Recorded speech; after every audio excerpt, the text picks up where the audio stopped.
A keď si tak zaspomínate, čím vás očarila vaša manželka pri prvom pohľade? Prosím vás, toto mi aj očarila. 53 rokov vlastne zoznámenie sme mali, kedy? 20. júna. 20. júna.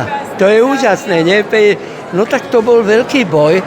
To išlo cez zákopy, lebo to mi trvalo.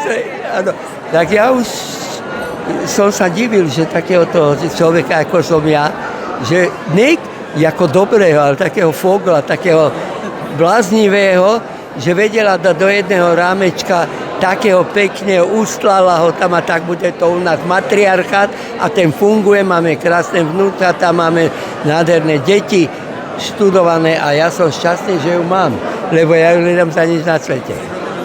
Aj vy máte ten pocit, že je doma matriarchát?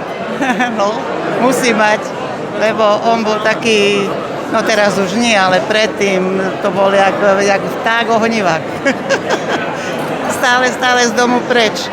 A teraz mu hovorím, keď som ťa potrebovala, nikdy si nebol doma, ale teraz by som bola rada, keby si aspoň na 5 dní niekam išiel. No je to tak, no. Je to tak, ale ja si myslím, že tam, kde vládne žena, tak tam vládne v rodine pokoj, cieľavedomosť, elegancia, čistota a všetko sedí doma, lebo len jeden môže rozkazovať. Ja som rozkazoval môjmu mužstvu a ona rozkazuje u nás doma, nerozkazuje. Pekne, elegantne to sformuje a preto máme absolútny kľud a som veľmi šťastný, že toľko rokov sme spolu.